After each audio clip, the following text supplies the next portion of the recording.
Okay, सो अब 4.3 के word problem पे जाते हैं हम लोग, प्रॉपर ध्यान देना, ठीक है।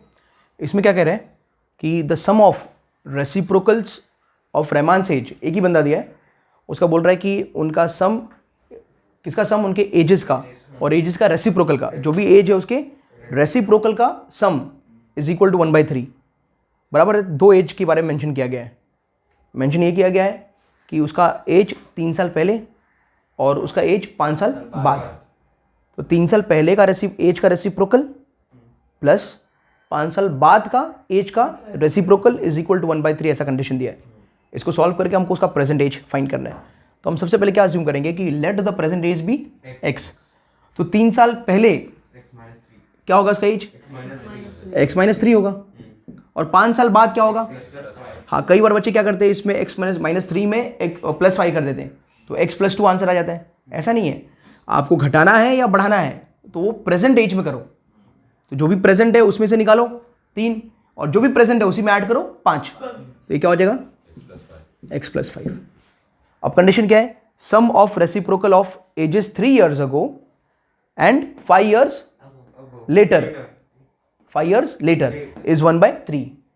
तो सम ऑफ रेसिप्रोकल, सम का मतलब क्या होगा, plus what is the age 3 years ago, तो उसका रेसिप्रोकल क्या हो जाएगा 1/x-3 plus what will be the age 5 years letter,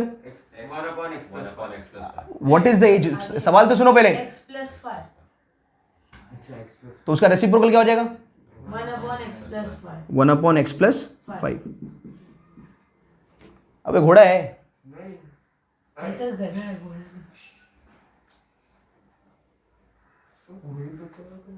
बिना जॉकी के भाग रहे हैं, लोग देख लेंगे भाई। हाँ चलो, हाँ जहाँ जितना पूछा जाए उतना ही बोलो ना यार। चलो आ जाओ, अब यहाँ पर क्या करेंगे, क्रॉस मल्टीप्लाई। तो x+5, यहाँ पर ब्रैकेट बनाने की जरूरत नहीं क्योंकि क्या है प्लस है, x-3, और ये क्रॉस मल्टीप्लाई कर लेंगे तो, और ये x+5 इज इक्वल टू 1/3। अब ऊपर क्या हो जाएगा, सर 2x+2 बराबर है, ऊपर ये बच जाएगा, देखो +5 -3 कैंसिल हो गया, वो कैंसिल होकर 2 बचा और ये 2x हो गया, ठीक है। और नीचे x into x x² plus 5x, फिर आगे -3x -3x is equal to 1/3, ठीक है। Therefore 2x+2 upon x² plus 2x -15 है, वो कुछ बच्चे कंफ्यूज होंगे, ये -15 है, -15 इज इक्वल टू 1/3। अब इसको इधर मल्टीप्लाई कर दो, उसको उधर कर दो, ठीक है। तो ये 2x, सॉरी ये 6x + 6 is equal to x² plus 2x -15।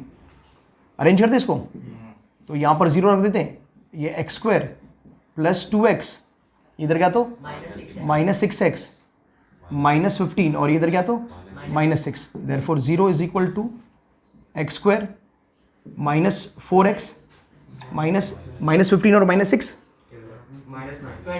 -21, और अरेंज कर दिया तो x² -4x -21 इक्वल्स टू 0। ये बन गया हमारा क्वाड्रेटिक इक्वेशन। ये सॉल्व करोगे रहमान का क्या मिलेगा, प्रेजेंट एज क्या मिल जाएगा, जो भी एज, अगर इसमें आंसर एक नेगेटिव आया एक पॉजिटिव आया तो कौन सा वाला लेंगे हम लोग, बिकॉज एज नेगेटिव नहीं हो सकता तो उसको पॉजिटिव वाले को हम चूज करेंगे, ठीक है। देख तू सुनने से ज्यादा ना लिखने में व्यस्त है, वही बोलो ना, सुनने से ज्यादा तुम लिखने में हो, तुमको नोट्स ही कंप्लीट करना है तो मैं कंप्लीट कर देता हूँ ना।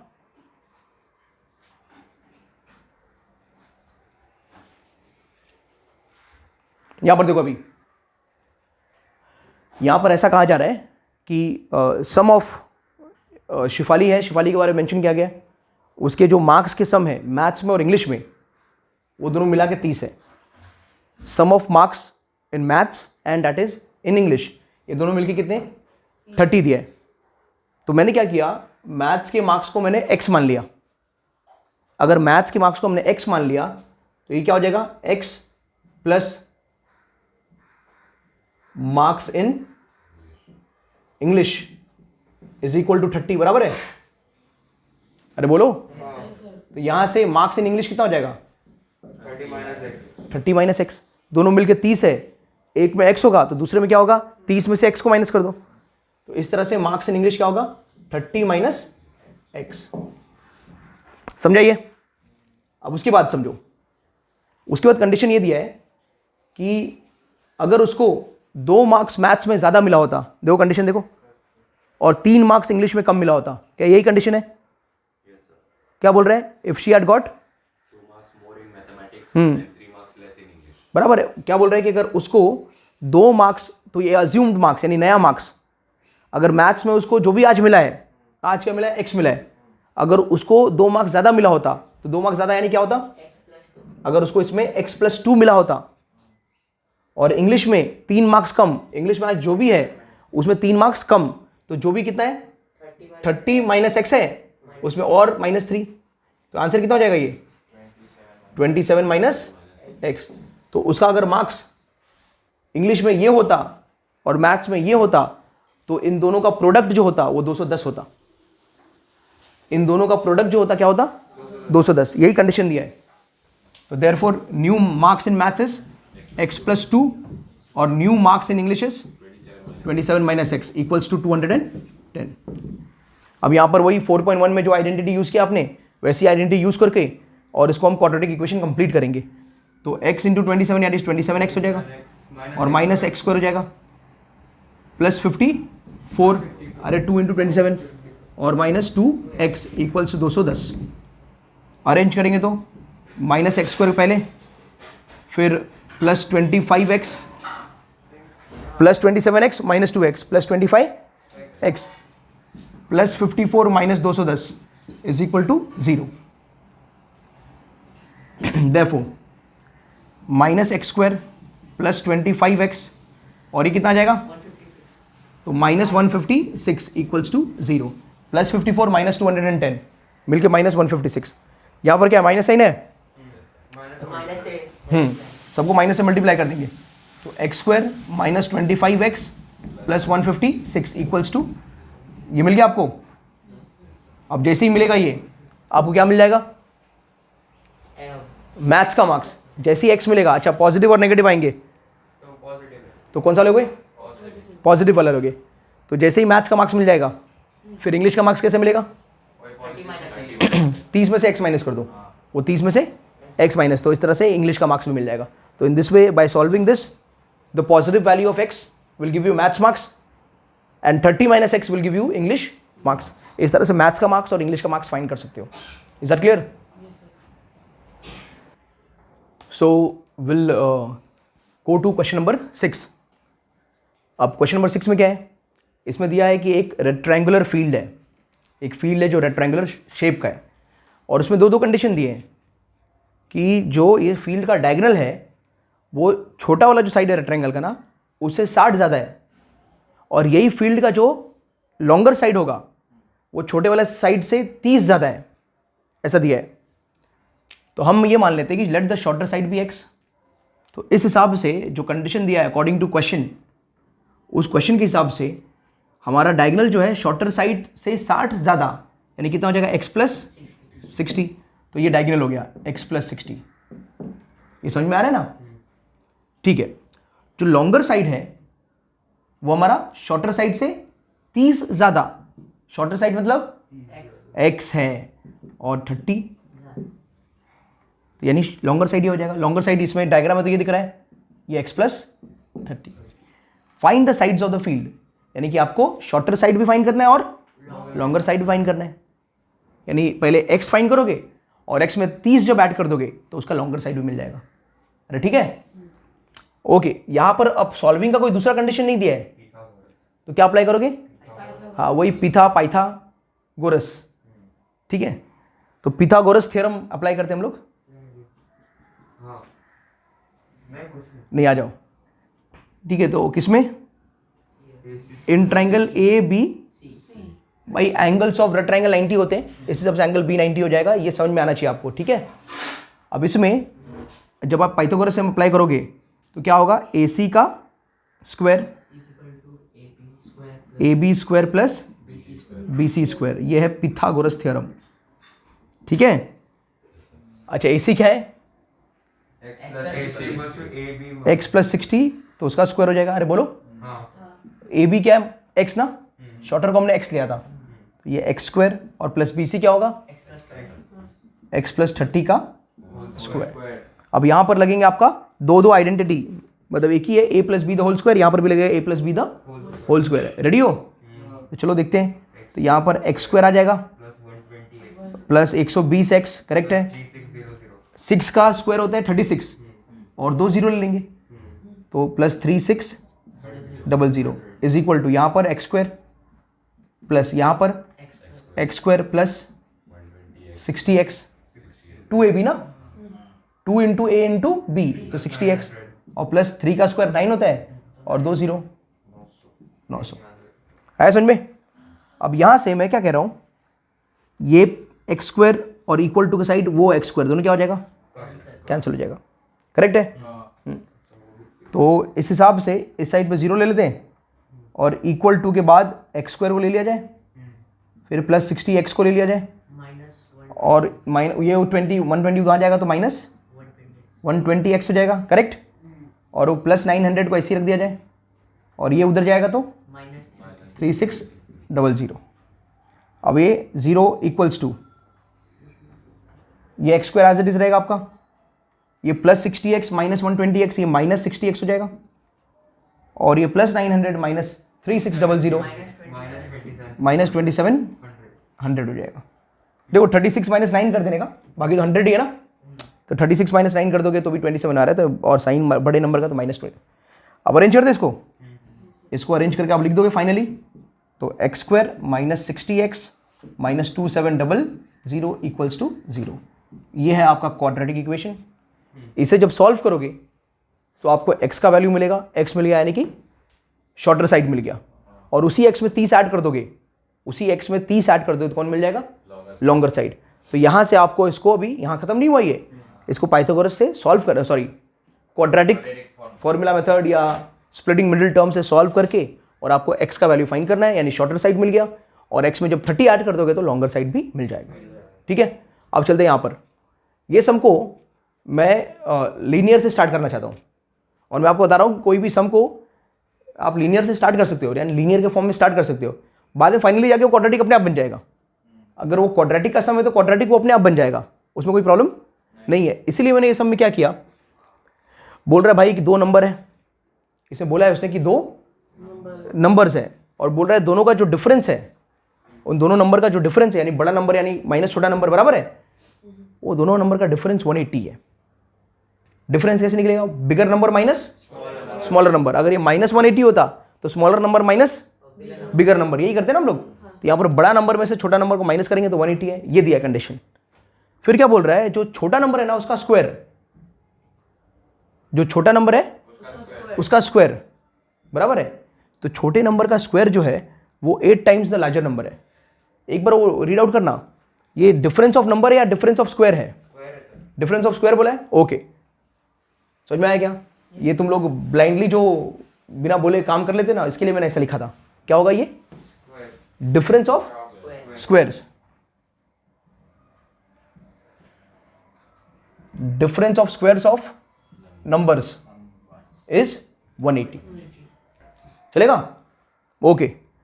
दूसरे कंडीशन बोल रहा है कि स्मॉलर नंबर का स्क्वायर जो है वो 8 टाइम्स लार्जर नंबर है, स्मॉलर नंबर का स्क्वायर 8 टाइम लार्जर नंबर। तो इसमें क्या कर लेते, हमने स्मॉलर नंबर को ले लिया है x और लार्जर नंबर को ले लिया है y, अरे बराबर है। तो यहां पर सिचुएशन कैसा बनेगा बच्चों, difference of squares of numbers, यानी बड़ा नंबर, तो बड़ा नंबर का स्क्वायर माइनस छोटा नंबर का स्क्वायर इक्वल्स टू 180। अरे बोलो भाई, इसको मैं इक्वेशन 1 समझ लेता हूँ कि Y square minus X square equals to 180, बड़ा नंबर का स्क्वायर माइनस छोटा नंबर का स्क्वायर इक्वल्स टू 180, ये कंडीशन जो दिया था। अब दूसरा जो कंडीशन है, स्मॉलर नंबर का square is equal to 8 into larger number. Smaller number कौन है, एक्स है, तो उसका स्क्वायर 8 टाइम्स लार्जर नंबर कौन है, यानी 8y, तो x square is equal to 8y। अरे चलेगा, इसको मैं 2 कहता हूं। अब मैं ये 2 के वैल्यू को 1 में पुट कर देता हूं, ये 2 के वैल्यू को 1 में पुट कर देता हूं, अपने आप क्वाड्रेटिक बन जाएगा। ये सुनो, तो पुट 2 इन 1। हाँ, कौन सा मेथड, सब्सटीट्यूटिंग मेथड, यानी सब्सटीट्यूशन मेथड जो हम करते थे वो। तो ये 2 के वैल्यू को 1 में पुट कर दिया। ये सुनो, तो पहले 1 को लिख लो, तो 1 क्या है, Y square minus X square is equal to 180 है ये 1। अब इसके अंदर आप सेकंड वाले वैल्यू को पुट कर रहे हो, तो वाई स्क्वायर तो वाई स्क्वायर होगा, ये minus as it is, x square क्या है भाई, 8y है, इज इक्वल टू 180। इसको अरेंज कर दोगे तो Y square minus 8y minus 180 is equal to 0। अरे बन गया।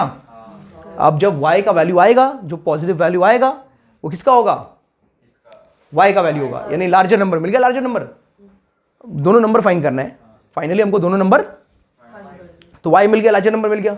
अब जब y मिल गया तो x मिलेगा कि नहीं मिलेगा, ये वाला इक्वेशन डाल देना, x is equal to 8y, X square equals to 8y, y की जगह ये वैल्यू डाल दिया, तो x क्या हो जाएगा, इसका रूट। 8y का जो भी आंसर आएगा उसका रूट निकालोगे तो कौन मिल जाएगा, x मिल जाएगा। अरे बोलो यार, यस, इस तरह से x और y फाइंड कर सकते हो। क्लियर हो गया दोनों, 6 एंड 7? ओके ओके, सो अब क्वेश्चन नंबर 8 को समझते हैं। बराबर, इसमें अगेन ट्रेन वाला सिचुएशन आ गया। ऑलरेडी हमने एक सम कर चुके ना ट्रेन वाले पे, तो अगेन वो ट्रेन वाला सिचुएशन आ गया। अब इसमें क्या कह रहा है उसको बात को समझो। इसमें ये कह रहा है कि भाई एक ट्रेन यूनिफॉर्म स्पीड से चल रहा है, मतलब for a certain journey it is travelling at a uniform speed.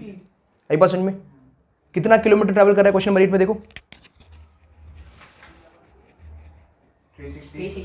360 kilometre का डिस्टेंस कवर कर रहा है। बराबर है, और उसके लिए वो कुछ स्पीड से चल रहा है, और उसके लिए वो कुछ टाइम ले रहा है। तो ना स्पीड पता है ना टाइम पता है।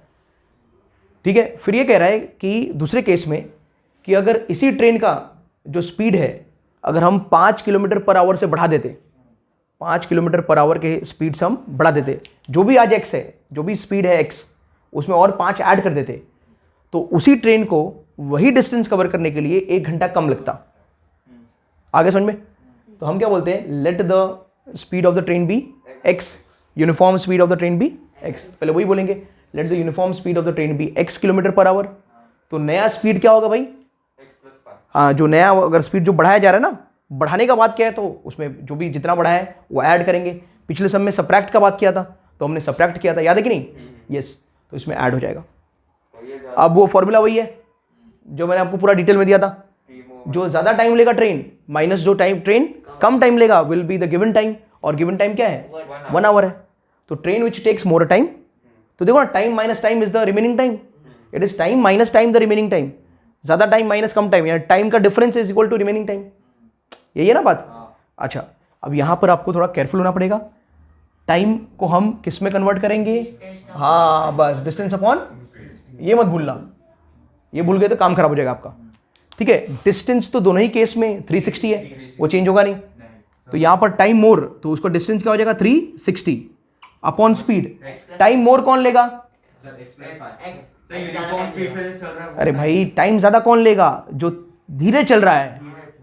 टाइम ज्यादा कौन लेगा? जो धीरे चल रहा है। और इन दोनों में धीरा स्पीड कौन सा है? x है कि नहीं? तो टाइम ज्यादा बोलेगा तो इधर x आ जाएगा, ये माइनस का माइनस। अगेन डिस्टेंस तो 360 है यहाँ पर, और टाइम कम कौन लेगा? जो तेज चल रहा है, जो तेज। और तेज कौन चला है दोनों में? नहीं, ये समझा, लॉजिक समझा? हाँ, उसके बाद से अभी अगेन मिस्टेक मत करना। ठीक है, अब क्या कॉमन ले लेंगे हम लोग? हाँ, 360 डिस्टेंस को कॉमन, तो यहाँ पर 1/x minus 1 upon x plus 5 is equal to 1। 360 नीचे आएगा, तो 1 upon x minus 1 upon x plus 5 is equal to 1 upon 360। अब आप इसे क्रॉस मल्टीप्लाई करोगे, देयरफॉर इधर आएगा तो x प्लस 5, ये जाएगा तो minus x upon x square plus 5x equals to 1 upon 360। ये इधर मल्टीप्लाई हुआ, ये उधर गया, और ये दोनों एक दूसरे से मल्टीप्लाई हुए, चलेगा? ये दोनों क्या हो गया? कैंसिल। अरे ठीक है, हाँ रुक जाओ, अंदर आता हूँ। अब आप चाहो ना तो ये 5 से 36 को मल्टीप्लाई कर सकते हो, ये 5 को नीचे ले सकते हो, तो इधर क्या बचेगा? 1 upon x square plus 5x equals to 1/360 into 5। पिछले समय मैंने ऐसा नहीं किया था, पिछले समय हमने इसको इधर मल्टीप्लाई किया था, उसको उधर मल्टीप्लाई किया था।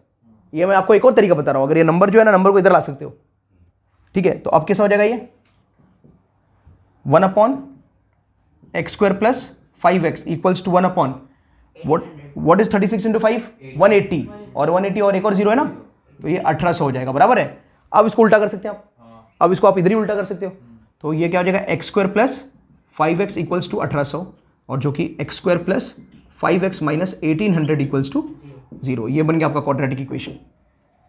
क्या ये समझा? पक्का ये समझ में आ रहा है ना? ये जो काम है सबसे इंपॉर्टेंट काम ये है, अगर ये आ गया तो ये सम कोई प्रॉब्लम नहीं है, ठीक है। अब यहां पर चलते हैं, ये जो सम है थोड़ा टाइम से हटके, ये है वर्क के ऊपर सम। किसके ऊपर है? अगर कोई प्रॉब्लम है तो रोक लेते हैं, नहीं, यह है वर्क के ऊपर सम, ठीक है। वर्क डन, याद है वर्क डन? तो इसके बाद से जितना भी सम्स आप वर्क डन पर अटेम्प्ट करोगे, उसका लाइन ऑफ अटेम्प्ट यही होना चाहिए। जैसे अभी ये ट्रेन वाला जो भी सम अटेम्प्ट करोगे आप लोग, आपका अटेम्प्ट का लाइन इसकी तरह ही होना चाहिए। नहीं समझे? समझ में आ रहा है कि नहीं? ऐसा रखोगे तो आपको समझ में आएगा सब। इससे ईजियर मेथड नहीं मिलेगा तुमको ये सम को करने का। इसके लिए भी यही सबसे ईजी मेथड है, ये बात मेरी समझो। ये जो वर्क डन होगा ना, वर्क डन, कुछ वर्क हो रहा है, तो ये यही मेथड सबसे ईजी है। समझ में आया? देखो क्या करें हम लोग, इसमें बोल रहे हैं भाई कि दो नल है, नल, एक नल जो है उसका डायमीटर थोड़ा बड़ा है, और एक नल है जो उसका छोटा डायमीटर है। यानी कि सीधी सी बात है, एक ज़्यादा पानी देता होगा और एक कम पानी देता होगा। अगर इन दोनों ही नल को एक टैंक को फिलिंग में लगा दें, तो ये दोनों मिलके एक साथ, ये मिक्स फ्रैक्शन दिया ना, ये मिक्स फ्रैक्शन कंप्लीट किया। 8 9 72, 72 प्लस 3 75, तो 75/8 आवर्स, यानी 9 आवर्स एंड समथिंग मोर, है ना, 9 घंटा से थोड़ा ज़्यादा में ये लोग किसी टैंक को फिल करते थे, दोनों मिलके, दोनों टैप मिलके 75/8 आवर्स में, यानी 9 घंटा से थोड़ा और ज़्यादा में वो टैंक को क्या कर देते? फिल कर देते, यानी टैंक पूरा फिल हो जाता है। समझ में आया? फिर आप ये पता लगाओ कि भाई स्मॉलर टैंक जो है, स्मॉलर जो टैप है जिसका डायमीटर छोटा है, वो अकेले कितना टाइम लेगा, और जो लार्जर टैप है वो अकेले कितना टाइम लेगा, ये पता करना हमको। अकेले अकेले दोनों कितना लेंगे? जब दोनों साथ में 75/8 आवर में कंप्लीट करते हैं, तो दोनों अकेले अकेले कितना लेंगे, ये पता करना है हमने। समझ में आ गया?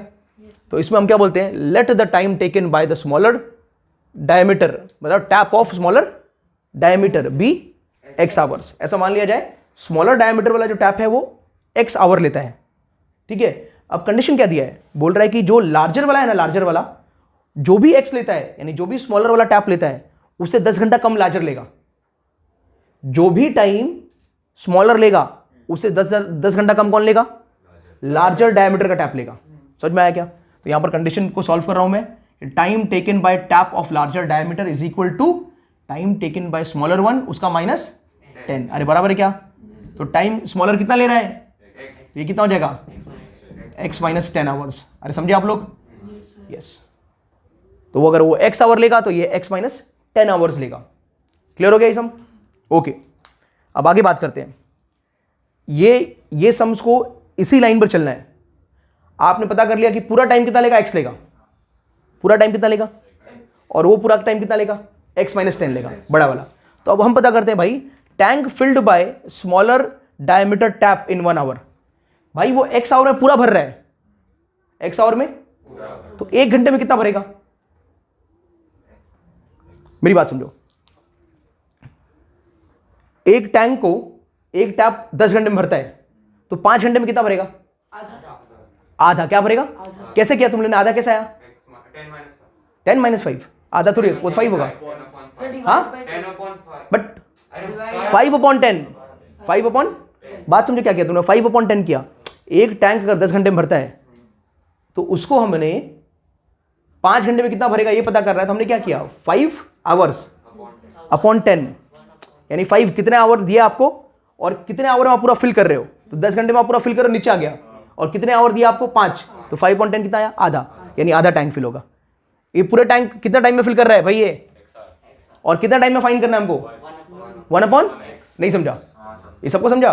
तो भाई 1 घंटे में स्मॉलर डायमीटर वाला टैप जो है वो 1/x ही टैंक फिल करेगा, 1/x ही टैंक फिल करेगा, यानी वॉल्यूम 1/x फिल कर पाएगा वो। अरे बराबर है। इसी हिसाब से तुम बताओ ऋतिकेश, बताओ लार्जर डायमीटर वाला जो टैप है वो 1 आवर में कितना टैंक फिल करेगा? लार्जर, हाँ ये ना मतलब 1/x-10। हाँ, क्या आएगा? क्योंकि x-10 आवर में पूरा भर रहा है वो, तो 1 घंटे में क्या करेगा?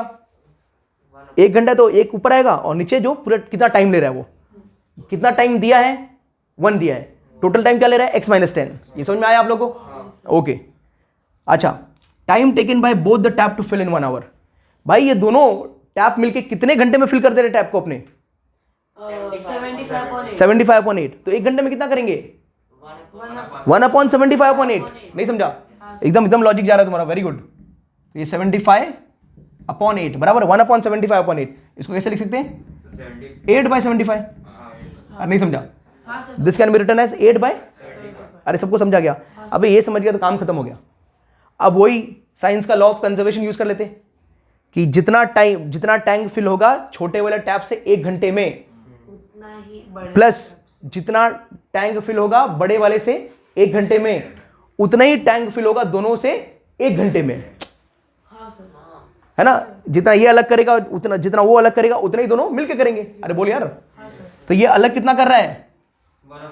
1/x। ये अलग कितना कर रहे हैं? और दोनों मिलकर कितना कर रहे हैं? अरे बोल यार, ये मैं आगे सॉल्व नहीं कर रहा हूं। अबे कितना कर रहा हूं मैं? ये देखो इधर कराया, अब इसी हिसाब से क्रॉस मल्टीप्लाई कर लो, फिर इसको उधर उसको उधर, और क्या बना लो? इक्वेशन बना लो। ये मेन चीज ये समझना है। तो पहले तुम पूरा टाइम अज्यूम ले लेना, पूरा टाइम मिल गया तो एक टैप 1 घंटे में कितना, दूसरा टैप 1 घंटे में कितना, दोनों मिलके 1 घंटे में कितना, और उसी 1 घंटे वाले को लॉ ऑफ कंजर्वेशन को यूज करके निकाल लेना। अरे समझा क्या? ओके। सो ऐसा ये लाइन रखोगे ना तो सम बहुत इजी जाएंगे, नहीं तो सम्स बहुत हार्ड है। पहले बता रहा हूं। ओके, अब ये केस में अगेन वो ट्रेन वाला सम आ गया। ये क्वेश्चन नंबर 10 कर रहे हैं हम लोग, ठीक है? तो इसमें ये पूरा क्वेश्चन आप ट्राई करना, क्योंकि ऑलरेडी मैंने 2 क्वेश्चन इसके ऊपर करा दिया है, ठीक है? तो आप इसको मतलब वीडियो को ही पॉज करके और अपने आप पहले ट्राई कर लेने का कि आप राइट बना पा रहे हो या नहीं बना पा रहे हो। इस केस में 2 ट्रेन के बारे में दिया है, 2 अलग ट्रेन के बारे में दिया है। एक एक्सप्रेस ट्रेन की बात हो रही है और एक पैसेंजर ट्रेन की बात हो रही है, बराबर है? और ये कहा जा रहा है कि भाई 132 किलोमीटर का डिस्टेंस इन दोनों ट्रेन ने कवर करना है, बराबर? नाम दिया शायद मैसूर और दूसरा जगह के बीच में, बेंगलोर के बीच में, मैसूर और बेंगलोर के बीच में 132 किलोमीटर का डिस्टेंस इन दोनों ट्रेन को कवर करना है, ठीक है? तो बताया जा रहा है कि पैसेंजर ट्रेन का स्पीड जो भी हो, एक्सप्रेस ट्रेन का जो स्पीड है उससे 11 किलोमीटर पर आवर से ज़्यादा है, बराबर है? तो वो जो ट्रेन है एक्सप्रेस ट्रेन, वो 1 घंटा कम लेता है, जो भी टाइम पैसेंजर ट्रेन ले ला उससे 1 घंटा कम लेता है वो डिस्टेंस कवर करने के लिए, यानी कि मैसूर टू बैंगलोर जाने के लिए 1 घंटा कम लेगा, ऐसा सिचुएशन दिया है। तो भाई हमारा तो वही चीज़ है, तो पैसेंजर ट्रेन के स्पीड को हमने x मान लिया, तो एक्सप्रेस ट्रेन उससे 11 किलोमीटर पर आवर ज़्यादा है ना, तो वो x + 11 किलोमीटर पर आवर हो जाएगा। बाकी इक्वेशन हमारा वही बनने वाला है, जो ट्रेन ज़्यादा टाइम लेगा माइनस जो ट्रेन कम टाइम लेगा इज इक्वल टू 1 आवर। ज़्यादा टाइम कौन सा ट्रेन लेने वाला है? पैसेंजर वाला। ज़्यादा टाइम कौन सा लेगा? पैसेंजर वाला, स्लो वाला। अरे ये सर नो, तो यहाँ पर आ जाएगा डिस्टेंस 132 आएगा, ज़्यादा टाइम स्लो वाला। इन दोनों में स्लो कौन है भाई? हाँ, इन दोनों में x स्लो है, क्योंकि वो x + 11 है, ज़्यादा बड़ा होगा, minus 132 upon x + 11 is equal to 1। Yes, 132 common यहाँ आया, 1/x minus 1/x + 11 is equal to 1। 132 नीचे, तो यहाँ से आ जाएगा आपके पास, ये मल्टीप्लाई हुआ यहाँ साथ में ही, तो x + 11 ये माइनस x, और ये मल्टीप्लाई किया तो x² + 11x इक्वल्स टू 1/132। ठीक है? अब क्या करना है भाई?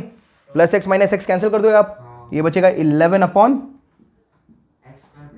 + 11x इज इक्वल टू 1/132।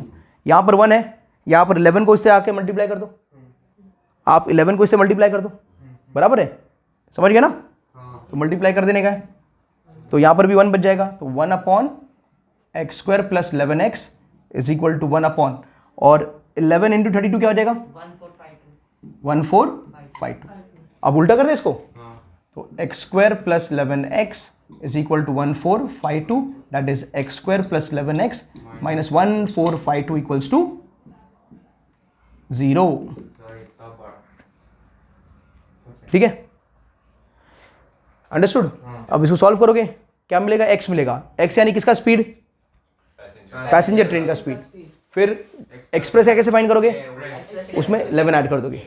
ठीक है, ओके, यहां पर आते हैं तो हमारा 4.3 का आखिरी समय, क्वेश्चन नंबर 11। इसमें क्या कह रहा है कि sum of two square, sums of areas of two square is 468। तो दो स्क्वायर है, दोनों के स्क्वायर का एरिया आप ऐड करोगे तो आपको मिलेगा 468। तो इसलिए मैंने एक स्क्वायर बनाया जिसका साइड x है और एक स्क्वायर बनाया जिसका साइड y है। समझ में आया क्या? अच्छा बच्चों, तो एरिया ऑफ स्क्वायर क्या होगा छोटे वाले का? x square. अरे बोल यार, एरिया ऑफ बड़ा स्क्वायर क्या होगा? y स्क्वायर इक्वल्स टू, और ये कौन बनेगा मेरा इक्वेशन? इसको लीनियर के हिसाब से कर रहा हूं, चलेगा? अब दूसरा क्या बोल रहा है? Difference of perimeter. डिफरेंस मतलब माइनस करना पड़ेगा, किसमें से माइनस करेंगे? बिगर, बराबर है। तो perimeter of larger square minus perimeter of smaller square is equal to 24। भाई बड़ा वाला स्क्वायर कौन सा है दिव्यांशु? y है, तो उसका पेरीमीटर क्या होगा?